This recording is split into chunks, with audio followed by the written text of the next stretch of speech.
So we're going to segue now. I'm going to do a fireside chat with Professor Jeannette Wing. She's the Executive Vice President for Research at Columbia University. She previously served as Director of Data Science, the Data Science Institute at Columbia. She's a widely recognized world expert in trustworthy AI from her research expertise. 15 years ago, she wrote a seminal paper called Computational Thinking. It was published and credited with establishing the centrality of computer science for trustworthiness. Prior to Columbia, Jeannette was Corporate Vice President of Microsoft Research. Before joining Microsoft, she was on the faculty of Carnegie Mellon.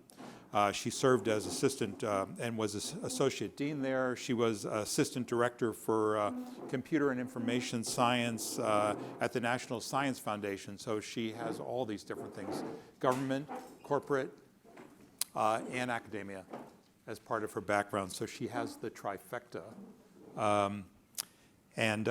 Most importantly to me, she has a bachelor's degree, a master's degree, and a doctorate degree from MIT. So, Jeannette, do you want to come up? Are you mic'd?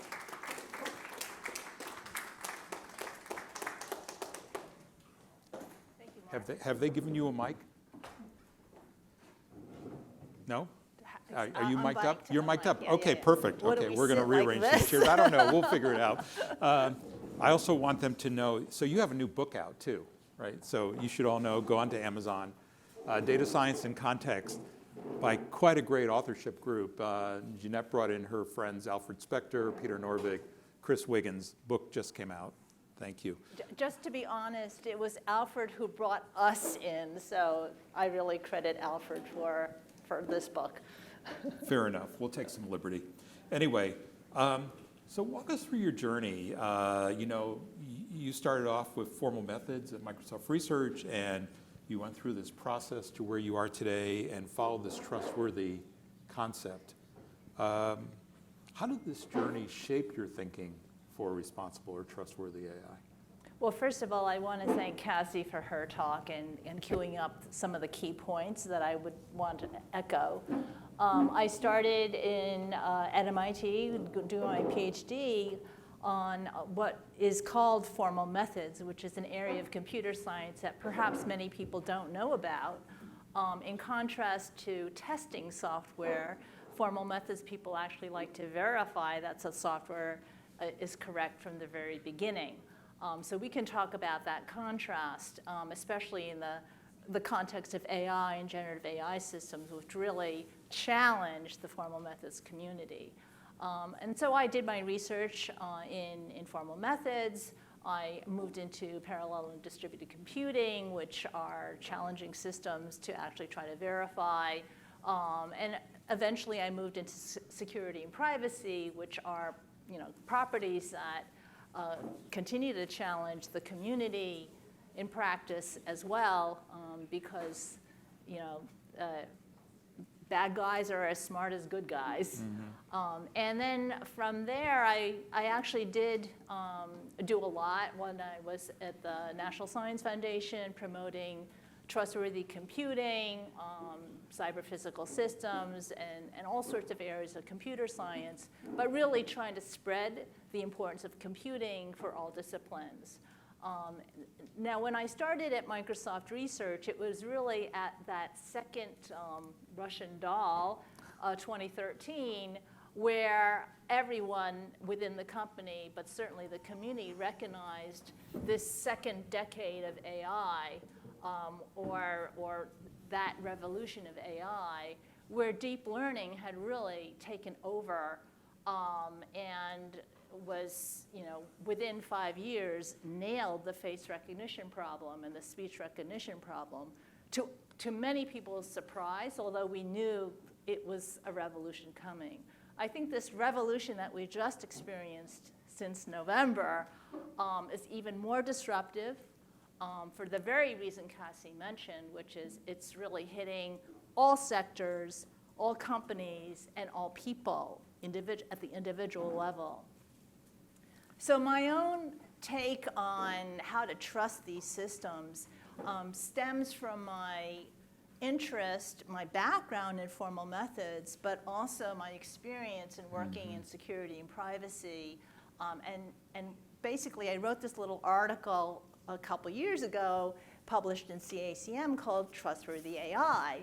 And it was really a call to arms to 3 communities within computer science to come together and start talking to each other. Because, as you know, academics have their own little ecosystem, and they tend to focus on their own little area of expertise, and they tend not to talk to each other, even when they're in the same field. Right. So it was a call to arms to the very smart formal methods community, the security and privacy community, who always know how to put their suspicious hat on in terms of something can go wrong because the bad people are as smart as good people, and the formal methods community, the AI community. Sorry, so that's formal methods, security and privacy, and AI.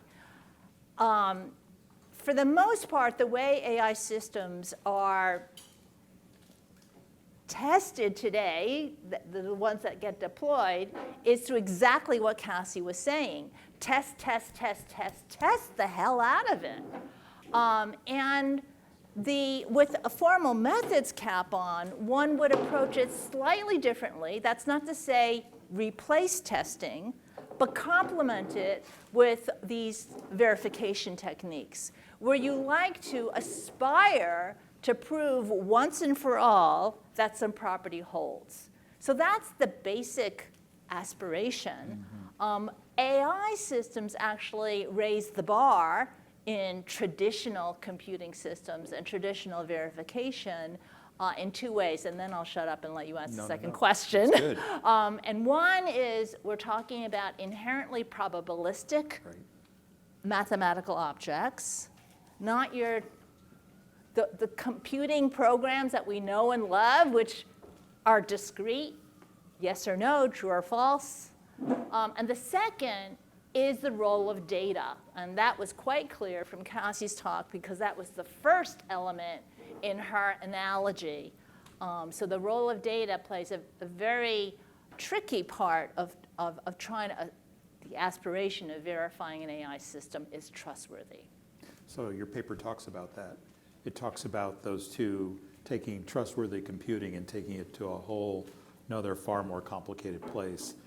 And you talk about the solution is bringing these communities together. How are we doing on that from a research perspective? Are we doing well? Are we doing poorly? We are making good progress. First of all, there's another way in which I'm raising the bar on the whole community, and that is, what does even trustworthiness mean? Yeah.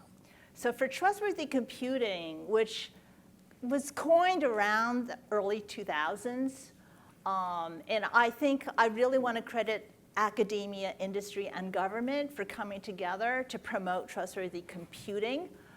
In 1999, there was a National Academies report called Trust in Cyberspace.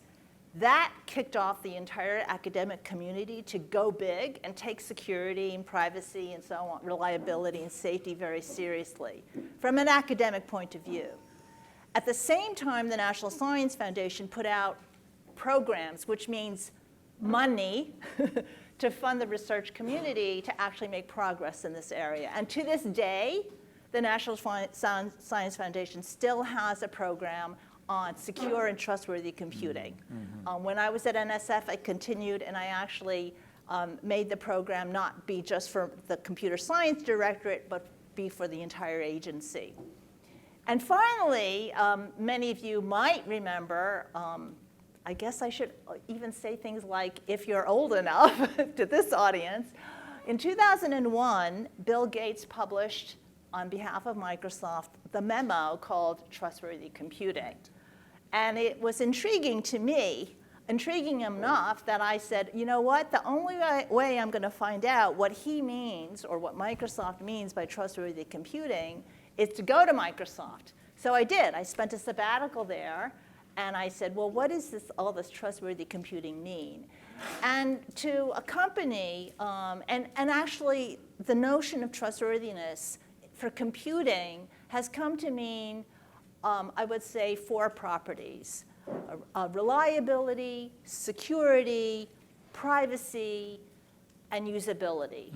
We also throw in availability, because after all, the most trusted computer program on Earth is one that does nothing. So what you really want is something that does something useful. And so availability is one of those kinds of properties. So the academic community, government, industry, pounding, making great progress for decades in trustworthy computing. And it still goes on. Because again, good guys, bad guys are still smart as good guys. AI raises a whole bunch of new properties that we never had to think about before.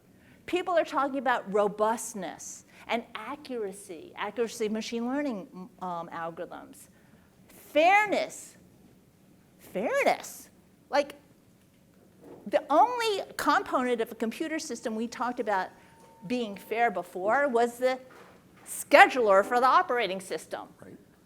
Now we're talking about biased AI and discrimination. I mean, this is something for computer scientists we never had to talk about. And the final whole aspect of this is, what I would say responsible AI, or making sure there's accountability, and then there's properties like interpretability. DARPA put out a whole program called Explainable AI. And I think what I think is the most challenging, especially for technical people, people trained in computer science, is ethical AI. This is beyond how we are usually trained as scientists or as technical people. We've never had to think about ethical questions before, but now we do. We can't avoid it. So is the data collected ethically? Is the outcome ethical? All of these, right? That's right. And I think what was interesting to me, I was having a conversation with the former president of Columbia University, who's a First Amendment scholar, and I was trying to interest him in data science and AI and technology. He's very interested in technology, and I was trying to appeal to his philosophical and very scholarly demeanor, and I said, well, there are these ethical questions that we have to answer, like the trolley car problem for self-driving cars. And he said to me, Jeannette,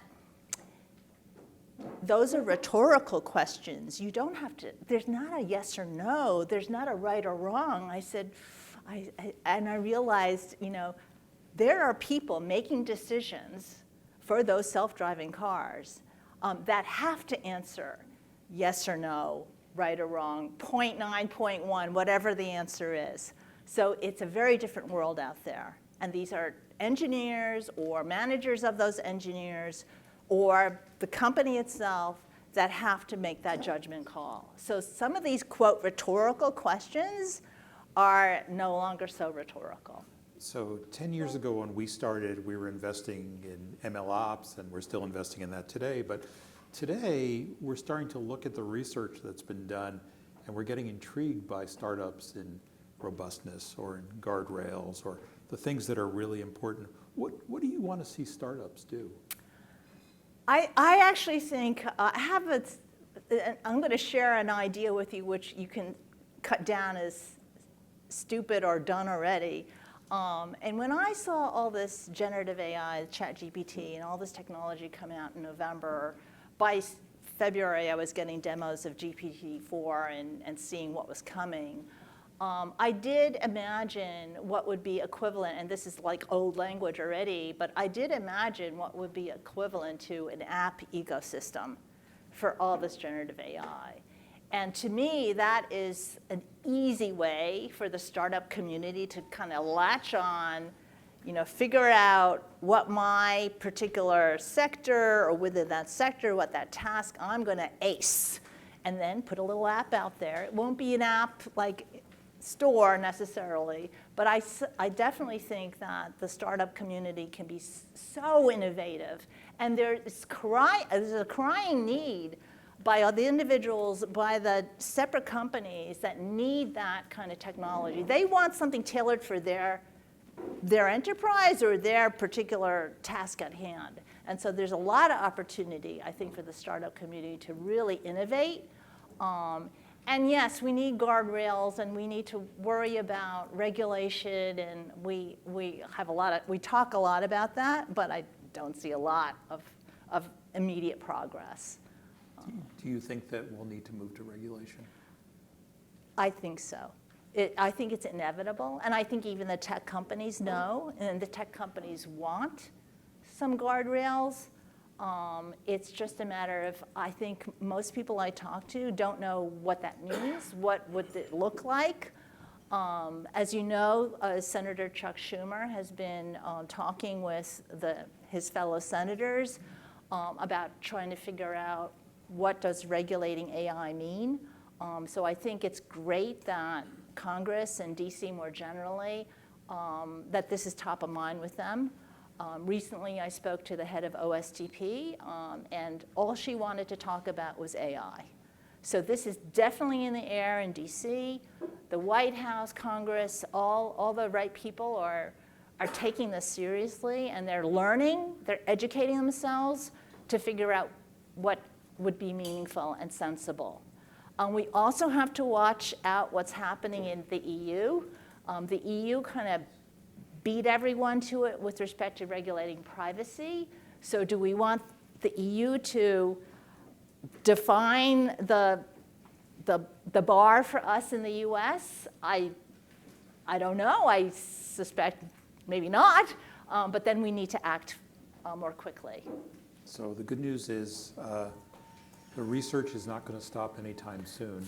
Research in AI is going to explode and keep exploding. It has, I think when we started it was 150 research papers a month on AI. Now it's about 5,000, still growing. So I think you're in a growth business. We are, well, absolutely. And I think, all of you are probably thinking in your own way, how am I going to take advantage and ride this wave in AI?